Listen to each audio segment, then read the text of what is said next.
Hello, I'm Paul Kitson, partner and head of pensions consulting at EY. And thank you for joining us on this Reimagining Pensions, the podcast where we interview guests who are quite literally reimagining pensions. As always, I'm joined by my partner in crime, Charlotte Moore. Hi, I'm Charlotte Moore, award-winning journalist and co-founder of Moore Squared Communications. And for this, our fifth podcast in the series, I'm absolutely delighted to be joined by Al Miles. Al is Senior DC Strategist at L&G, but as I'm sure we'll be talking about quite a lot on this podcast, does several things outside of that role. So Al co-authored the Retirement Reimagined paper. Maybe that's where we took our name from. We'll maybe ask Al about that later. She used the name first, I should say, and is also chair of two IFA working groups, the Pensions Gap and Ageing Population Working Group. So Al, delighted to have you here. Delighted to be on the show. Lovely to have you on the show, Al. So where should we start?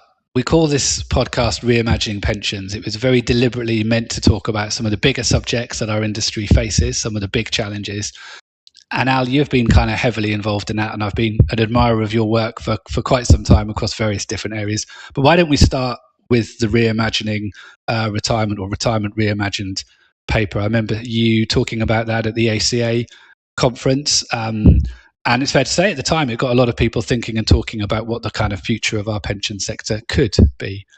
Be great to just, I guess, hear that sort of a bit of time has moved on from that paper. And I know you're doing kind of more in that space since. Be great to hear a few of your reflections on that. And I guess because there was some great research in that paper, some of the big facts that kind of came out of that to you.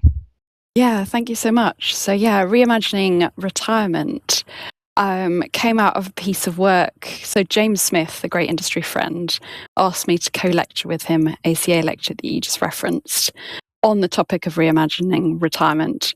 And as we got stuck into the work, it became clear to both of us how holistic we needed to look in order to cover it credibly. So we did a hell of a lot of work for the lecture, and then off the back of that decided we wanted to have a home for that work, the future. So we turned it into a paper, which we launched about a year after the lecture. It took some time to gather it all together. And there's quite a lot in that report, but having a think about maybe a few of the killer facts that we cover in it. So I guess we started with looking at retirement itself. The retirement has begun already to shift.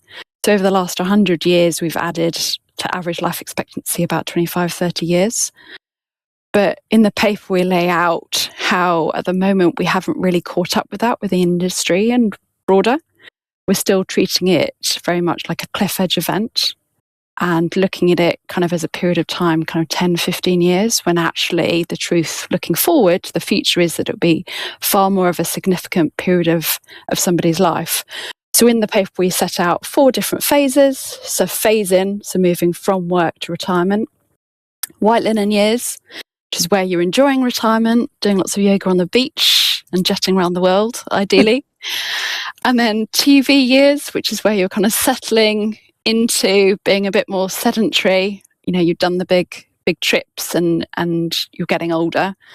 And then finally, the increased dependency years, where if you live that long, kind of increased dependency, you might need care, and having a think about what that means.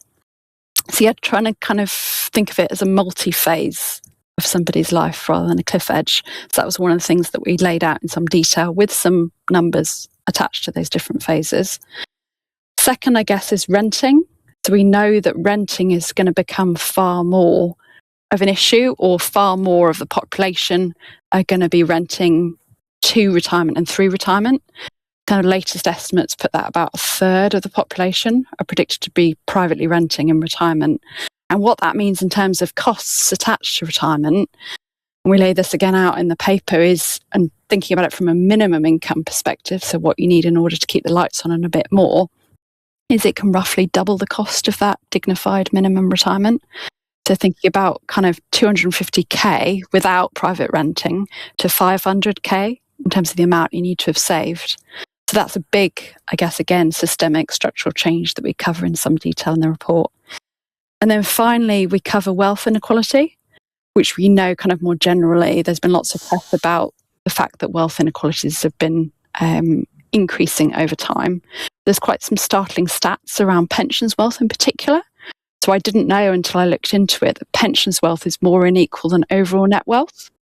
So you have the top 10% holding 64% of pensions wealth, and the bottom 50% earning just 0.5%, and actually the bottom 30% being totally reliant on state. So in the paper, we're clear we don't want it. It's not realistic, and we're not saying that everybody should have the same amount of wealth, but we come at it as everybody should be able to meet that dignified level of pensions wealth in order to have a reasonable retirement. So I guess those are three kind of systemic changes, issues we kind of lay out and then go through our kind of how we might tackle those and look to make sure that everybody has enough when it comes to retirement. Yeah, and I think the other thing that you did as well as laying out those sort of 3 killer facts, those 3 key challenges, you also spent quite a bit of time working on different retirement sketches, sort of building up your typical person. And I think you had Renee and Paul. So can you tell us a bit more about Renee and Paul? And I think it's interesting that you chose Renee as the female name. That's quite an unusual female name. It wasn't Jane and Paul, but Renee and Paul. Yeah, well, they're both based off actual people and kind of more information that we could find in our research. So Renee's based on a case study. She lives in London. She is on national living wage. She left school and went straight into the world of work. Works as a carer, has 2 children, privately rents, also has her mother living with her, so looks after her mother, and her mother also looks after the children, so it works both ways. She is on a minimum, so 8% pension contributions. Had a few years out of work to look after her young daughters when she had them. And yeah, as we show in the paper, is not on track for that dignified retirement, having done all that was asked of her and kind of followed the rules and regs and paid her NI contributions. And so in the paper, we kind of set out where she currently sits and then work through how we might get her to that dignified retirement. What might that take? That's Renee. And then Paul, we kind of set out, we all know a Paul. Everyone knows a Paul. Everybody knows a Paul. So Paul went to university and then joined the world of work after graduating and has worked as a consultant, earning above median earnings, being a successful consultant. He's also got a family, and his employer is giving him slightly healthier pension contributions, so 15% versus 8% that Renee gets. And he's bought a property, so he's got his own house. Later on, we follow his divorce, so amicable divorce, and he kind of downsizes and buys a bungalow and keeps his pension savings. And we kind of show what difference in life path, the kind of cumulative effect of those different life paths, and what that means for retirement at the moment, and how we might make sure that both. I mean, Paul's fine from a minimum dignified retirement, but we articulate through the changes we lay out in the paper how he will still be fine with the changes. It's just that gap between Renee and Paul is slightly reduced. Make sure that Renee meets that dignified retirement. And what's your? I mean, so I remember at the time it was a packed room, lots of engagement, and we should call out it was the inaugural, I think, Patrick Bloomfield bow tie lecture worth just raising our marketer Patrick, who a friend to many in industry, who we lost too soon. But it was a busy room, and we talk about dignified retirement. I mean, that sets quite a strong tone, doesn't it, in terms of like if we don't get things better, and what Renee was. Is on course or was on course to get, not being able to, I mean, I think everyone would agree we'd want everyone to have a dignified retirement, right? We wouldn't want many people to below that. I mean, what's your sense, Al, about kind of engagement in the topic, engagement since, and, I suppose as actuaries in particular, it's very easy for us to fall into the trap of just, thinking of lines on a spreadsheet as just lines on a spreadsheet, but there is actually like someone behind all of that. I don't know how, I mean, I'm sure we might come back to this, but like how optimistic or pessimistic are you? And I suppose what have you seen since that first work that as an industry more broadly we're engaging in what is a really important topic? So I think that the feedback we got from the report and the lecture was how different it was to actually follow these archetypes, personalities through. And so, as you say, so often we kind of get very happy and excited about the data, and kind of forget that there are people behind all of that data, and actually articulating how those different life paths mean such a difference when it comes to retirement in terms of prospects. And I think a question we should maybe ask more is, what does good look like? Would be really good to hold front and centre when we're striving for the changes that might be needed to the pension system on large. And it's quite difficult to step or connect. I think it's been difficult to date to connect pensions to that broader holistic piece. And that's, I feel, increasingly important, because all of those other structural inequalities, systemic changes, just mean that people are less on track, or certain cohorts are less on track with where they should be when it comes to retirement provision. So, housing we've already mentioned. There's been lots of discussion in the industry and lots of amazing research done on kind of connecting housings to pension. What's the connection there? How do we help people weigh up in their mind what makes most sense for them? Is it paying into a pension, or is it saving a deposit for a first home?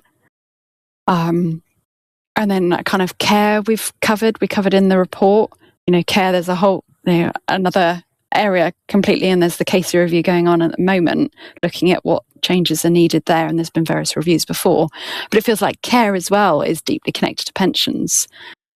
And something that I've focused on a lot in my work in this space to date is the gender pensions gap, and having a think about the different paths that women and men are on. And when you have a think about women living longer, and this comes out of Renee in the paper, the need for women perhaps to have saved more in order to provide for later life care for themselves is far greater. When you look at the number of women versus men in care homes, for example, there's double the number of women to men. So there are some clear differences, and I guess it can't all be on the individual. Recent changes, recent history has moved us from institution to individual. But there needs to, I guess, be a recognition that each individual can't fix everything themselves. And so to think about which bits the system can, step in and support, and which bits are on the individual. Picking up on that, on your point about the pensions pay gap, so the gender pensions pay gap, I wonder if there's a similar reflection in what you were saying earlier on, that, the pensions wealth gap is more pronounced than the underlying wealth gap in society. Is the gender pensions gap more pronounced than, say, the gender salary gap? Because from what you said, women sort of face double jeopardy, if I can put it that way. They lose out when they take time off work to have children and they're not contributing to their pension, and then they lose out in inverted commas. It's great that they have long life expectancy, but then they have to look after themselves for longer because their spouses are. The probability is their spouse will die before them, and they could have multiple decades. So does those two things amplify the pensions gender pay gap as well? Yeah, I guess pensions are a really useful symptom when it comes to measuring cumulative effects of a lifetime inequity. Kind of rough figures have the gender pay gap as roughly a third of the gender pensions gap when it comes to retirement. So it is a significant factor, but it's not the whole story. And when you look at the gender pay gap, success has been made over the last few decades, but particularly at younger ages. So the gender pay gap is very close, like there's hardly any. But when you look at 40 plus, there still is a significant gender pay gap. There's kind of concept of motherhood penalty, which starts from day one. There is a gender pay gap from day one, and it's kind of a prospective motherhood penalty. People expect you to perhaps follow a certain path, and so that's taken into account in the kind of pay you can attract as a woman. And then you kind of have, if you follow that typical path, you have that period of leave to start and raise a young family. And then actually more damaging that initial period of leave is when you move part-time. So 70% of part-time workers are women. Many women do follow that path and work part-time for reasonable reasons. And actually over lifetime, that is the more damaging impact on pension savings. And then we talked about care. Actually women, when it comes to retirement, need to have saved more because of living longer and having to, finance themselves for a few years and potentially, support when they need or reach those increased dependency years. So yeah, it's a cumulative impact over a lifetime that means that the gender pensions gap is, at the moment, we're looking at LNG data. We've got 5 million members, more than 5 million members. Women retire with less than half the pension savings of their male peers. So it is definitely an issue, and it hasn't really reduced over the last few years. I've been tracking at LNG for the last 5-6 years, and it hasn't really shifted. I guess that's the worrying thing, isn't it? That naturally, I suppose one would like to hope, as you say, as there's been more focus on these concepts and certainly the pay gap, that we'd start to see some direction of travel at least. But it sounds like we're not, which I guess underlies the point that it's a conversation that we need to have as an industry. Obviously, it covers more than just pensions, but in pensions, as you say, no one wants to think about people below that dignified line in retirement. Yeah. And actually, I think it will be a lot of the focus of the Pensions Commission, which I think is, launching its interim report imminently. Mm-hmm. So I wouldn't be surprised if the gender pensions gap is, a focus of the work of the Pensions Commission, having a think about that. Noting that state pension actually now is fairly equalised.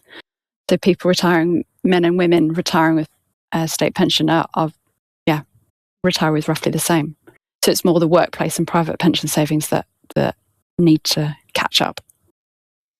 And before, it'd be great to get your reflections on, the Pensions Commission, and we'll turn to some of the other work you're doing in a moment around deliberative democracy. But before we move on, I guess what sounds like we've got enough to do as an industry already, but broader than gender. Obviously, there's a number of other sort of gaps. Is that the sort of the focus of some of your work? Ethnicity, obviously, the self-employed, and the fact that up until now they've been outside of the auto-enrolment net has been something that's been talked about. Yeah, so this is another piece of work that I did through the IFoA and the Pensions Gap Working Party that I chair.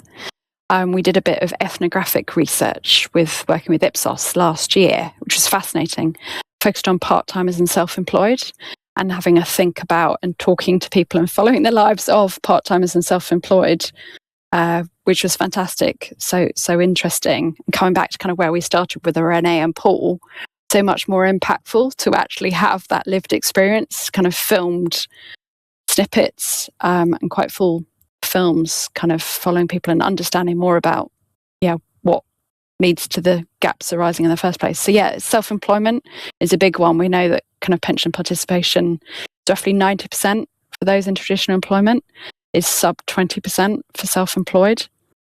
So participation is so much lower. And there's a number of reasons for that, irregular income, lack of employer. So the kind of employer contribution incentive is not there. People having complex pension choices, maybe feeling that you have a lack of trusted guidance, and then competing short-term financial pressures if you're self-employed. That all makes sense. I mean, the report that we launched alongside these films, Ipsos films, we had a think about potential solutions. So we were thinking about kind of introducing flexible auto-enrollment for the self-employed, perhaps allowing contributions kind of pause and restart flexibility, that if you have periods of unstable income, you don't have to worry about still being on the hook for contributing a certain amount into your pension.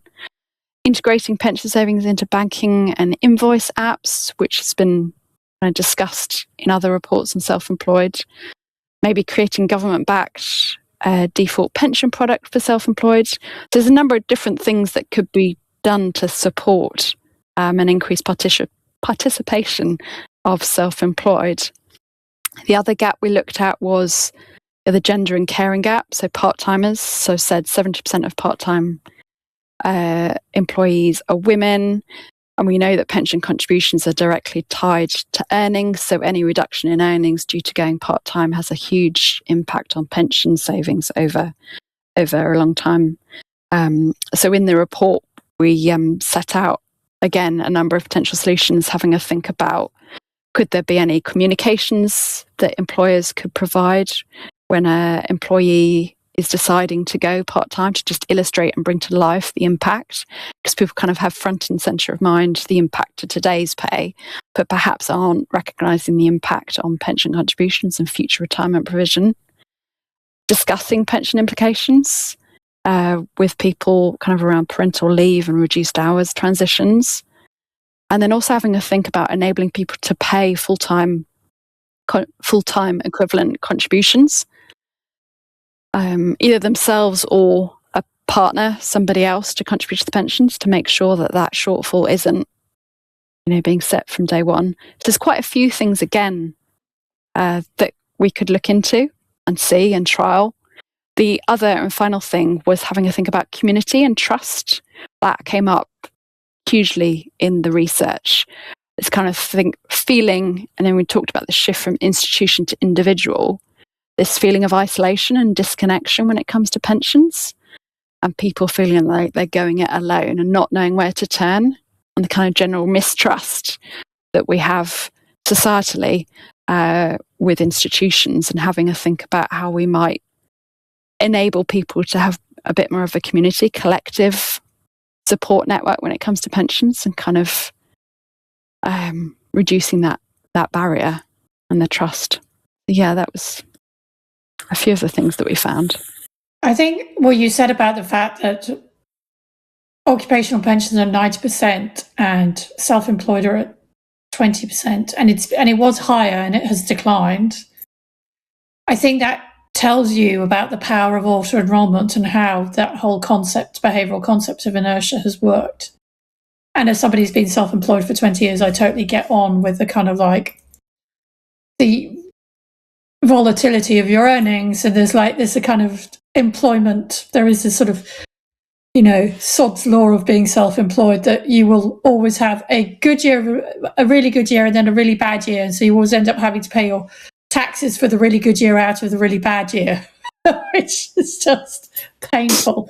But so that flexibility and everything else, but I just think the sheer fact that we don't have this we haven't harnessed inertia, we haven't harnessed a way of just encouraging people to, like whether it's some kind of like giving them an uplift, or it'd be really interesting to look at a sort of like an actuarial study of, the long-term cost to the government of maybe giving some kind of matching contribution level relative to having all these people falling onto the government balance sheet in comparison. I'd be really fascinated to see that, because I think there's plenty that can be done, and something that does need to be done. I'm talking specifically about the self-employed because I feel like I have skin in the game on that one. But we also cover a number of different incentives to try and get self-employed more interested in pensions. So kind of using tax relief or some government contribution to cause that step change in pension savings behaviour. Sounds like if you need an avatar alongside Paul and Renee for the self-employed, then Charlotte's putting her hand up to be to name it. And are you, I mean, that's what. So I saw you in a photo recently next to Torsten, I think, presenting around one of the party conferences. What's your, I suppose, how optimistic are you that the pension commission will, look at all of these things broadly, that ultimately we'll get engagement on these on these things? And so, and you can take the fifth if that's putting you on the spot a little bit, but I just, I'd love to get your insight in, are these things being taken seriously? So I don't have any inside scoop, but from my perspective, I definitely stay optimistic.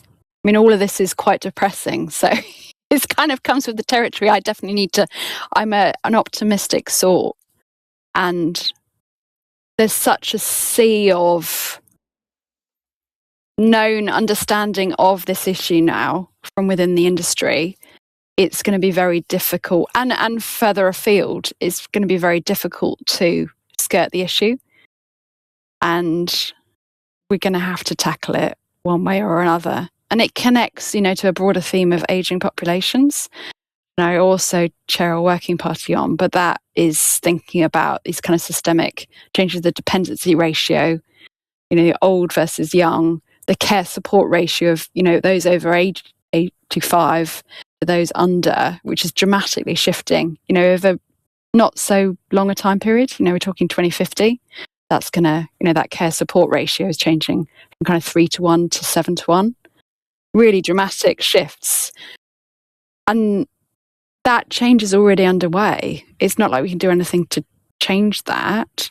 So we have to get with the program and try and get ahead of it as much as we can now before it's too late, and then it becomes far too painful to make those changes.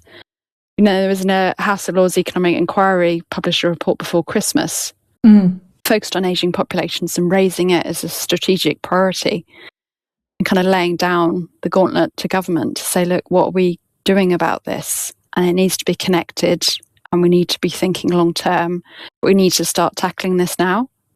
And the whole idea of the Ageing Populations Working Party is to put actuarial analysis at the centre of that, because we do, as a bunch of techie nerds, have huge skills to offer. Connecting that kind of spreadsheet work, actuarial analysis, long-term trends, assumptions to some of these kind of fiscal pension system structural implications. So that's what we're looking to do through this new working party. Not just for the UK, actually. We're starting with the UK, but it's going to be global, which is quite exciting. Yeah, it's really good. I'm so glad that you've mentioned that, because it's one of my, bugbears that and as Paul knows, I have many bugbears, but it's one of my bugbears. It's one of Charlotte's favourites. Yeah, but I just... Rightly so. I think, we all know in the industry, I'm not an actuary, but I spend my life surrounded by actuaries and talking to actuaries, that we all know the scale of the challenge that faces not just the UK, but actually it's across almost every single continent. I think the only continent that's not facing this challenge is sub-Saharan, is Africa. And even within Africa, population growth is growing less quickly than people had anticipated. Yeah. And, it just creates these massive economic challenges on every aspect of how we run our societies. And when we get into these kind of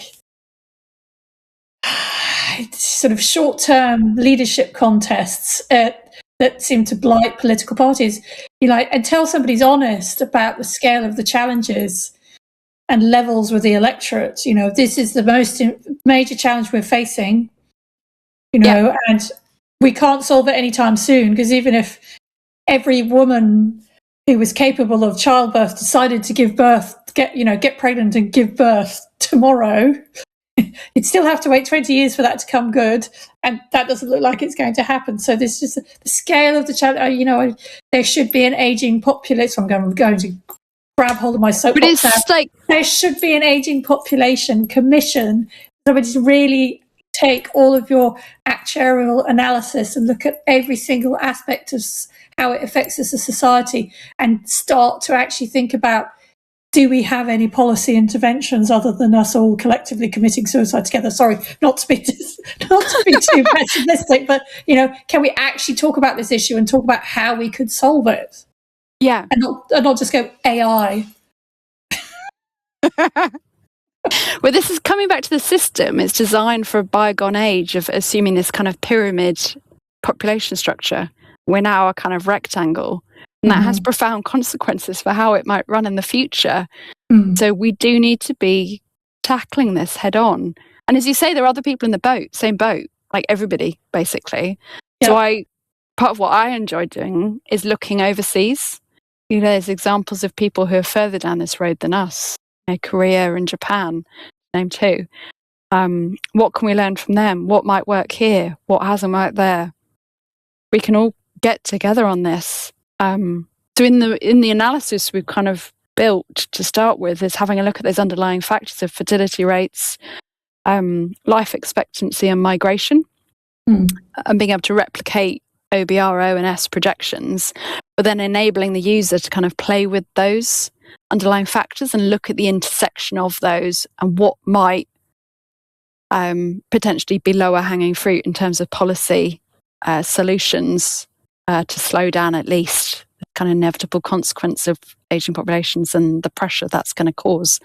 Economic, as you say, so it's not just demographic, it has profound consequences. So yeah, I'm excited about that work. I'm really looking forward to getting that out in the world and having people, interrogate it. And on the spirit of coming together and thinking about policy, maybe we can turn to the deliberative democracy work that you've been involved in, which I've been really interested in, as you say, and it also plays to that sense of community and some of the other things you've talked about. I don't know how familiar everyone listening is going to be with the sort of the broader concept of deliberative democracy and what it is, and how it's different from other things. Do you want to just give a minute on that? But then I suppose the work that's been done as to how that might apply to pensions and what some of the outputs of that work might be for pensions. Yeah, so this was a piece of work that we launched, and it's a kind of cross-industry collaborative piece, scoping project, which again the IFoA has funded alongside Nest, Standard Life Centre for Future Retirement, Peoples, and Pensions UK, and New Citizenship Project have led that independent piece of work looking at the potential opportunity for deliberative democracy when it comes to pensions. I mean, the classic archetype of deliberative democracy is the citizens' assembly, which people might have heard of because there's been various citizens' assemblies held on various different topics. One of the clear examples close to home is Northern Ireland and abortion, where kind of a citizens' assembly was held to break new ground in terms of progress on abortion laws in Ireland. It's been used on climate change. It's been used in Chile. They had the pension debates. And the basic premise is you get 100 people representative of a nation together, meet regularly to get up to speed on a certain topic. The whole premise is experts on tap, not on top. So depending on the area that you want to build learning on, you bring in the relevant experts to answer questions and talk through from various different perspectives so that your group of 100 gain understanding of an area. And then what it's really good at is bringing people together to examine trade-offs, which, I mean, for pensions, there are so many potential trade-offs, known trade-offs that we're going to have to think about moving forward, knowing that there's not a magic money tree and everyone can't retire wonderfully. So it enables people to uncover and discuss lived experience and various perspectives to come, hopefully, to some consensus on an area. And it's been used by Nest recently. So Dr. Emmeline Cooper, who did a similar study project to one in Netherlands, the retail pension scheme in Netherlands. So it feels like it's gaining traction as a method for enabling citizens to have a seat at the table when it comes to what we might do moving forward and to examine those trade-offs, which is different from a workshop and different from a survey. Is there you might just be saying what your own view is. You may not be discussing and then reaching consensus. That's the clear difference here. And I'm really intrigued by the concept and really keen to sort of engage in it. I suppose I'm intrigued. Yeah, often I think in pensions we use the excuse of, it's so complicated. People won't ever be able to understand it. Obviously, part of the citizens' assembly would be an education phase as kind of people get up to speed. But what do you say to those naysayers who would say it's pensions, leave it to the experts? That's all we need. I won't do it as much justice as we do in the report, or New Citizenship do in the report, but complex topics have been covered by deliberative democracy exercise in the past. Pensions isn't alone in being complex. So I think that might be an excuse that can be quite easily overcome by experts in deliberative democracy. I won't pretend to be one of them today, but it's surmountable, and people can reach a certain level. What we did kind of tussle with through the project was thinking about breadth and depth, which is, the question that you ask people to come together on, getting that right in order to cover enough breadth, but then also have the depth to lead to policy change in a particular area. I think that's something. But again, the liberty democracy experts would say that's been covered again by other areas, so is well trodden and not a reason for not trying this. And there's two aspects that we cover in the report as well as the kind of pensions commission, the one-off point in time we find ourselves in, but then also in terms of the ongoing governance and kind of member engagement. There's a really strong argument for perhaps getting deliberative democracy as part of that. Seeing consolidation going on in the market, and some reservations about what that means in terms of people's voices being heard adequately as part of ongoing governance of pensions. So it could provide one of the solutions, or one of the tools in the toolbox when it comes to ongoing scheme governance.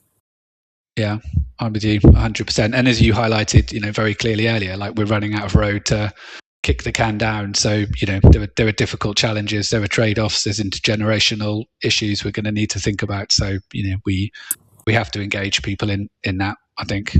And it's really effective, the experts say, at creating space for politics to move into, which is something we've mentioned, this kind of shorter term political cycle versus longer term systemic structural changes. So it could provide a bit of space for making a bit of a headway and tackling some of these issues that we all face, which I'd be excited by. So we need to get to our final question, which we ask all of our guests, which is the magic wand question. And it's up to you to interpret the question in any way you wish, either in terms of the past, in terms of the future. The only requirement, which is a new stipulation Charlotte and I are bringing in, is that you don't mention GMP equalisation, which weirdly seems to have been part of the magic wand of all of our previous guests. That tells you all you need to know about GMP equalisation. I'm sure you won't go there, Al, because there are many bigger things. But yeah, so, obviously, and you have an amazing outlook on, what the pension system is and what it could be. So if we gave you a magic wand, what would be your one wish? Yeah, I've thought about this, and I'm going to go big. I'm going to rebrand pensions completely. Scrap pensions. Okay, yeah. I don't have a word to replace it with, but I just think that is part of the journey that we're on here. Pensions, perhaps, at the moment, conjure up an image of a bygone age and create, or is part of the creation of this disconnect people feel to pensions when you talk about it. So I think it deserves a bit of a rebrand. Future wealth, maybe? Something. Yeah. Sounds like you need a communications consultant to work with you on that. Before Charlotte starts moving into advertising mode, I think, and I think, there is something around, I think we do need to be bold, don't we? So I think, we do need bold rebranding, bold ideas. Like, I think we're sort of past the point of no return of just tinkering with the system. We'll have to rebrand our podcast. That's the only other challenge. Reimagining something else. But I'm going to give you I want to give you a bonus question if I can, Al. I haven't done this with any other guests, but I feel it's important here. Anyone that's listening to what you're talking about wants to get involved in any of this, be it the retirement reimagined, the deliberative democracy work. How can they engage further? Where should they go?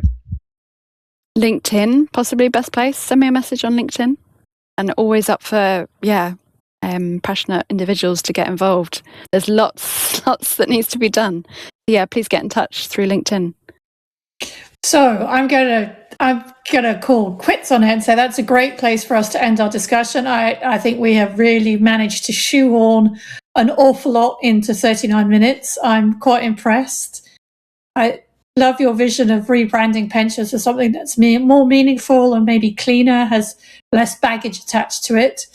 Even if it does mean that Paul and I have to rebrand our podcast, we'd be up for that. That'd be the first step. Would be the first step, absolutely. We just want to say thank you, Al, for being our guest on the show and for sharing all of your deep knowledge, passion and expertise with us. Thank you for having me. Yeah, let me add my thanks to that. Hugely enjoyed the conversation, Al. So thank you very much. I'm sure people will engage with you on LinkedIn following this. So look, it just leaves me to thank our listeners. Thank you for joining us for podcast 5. Please follow, like our podcast series. You can pick it up wherever you listen to your podcasts, and stay connected for podcast 6 coming soon. Thank you all. Have a great day.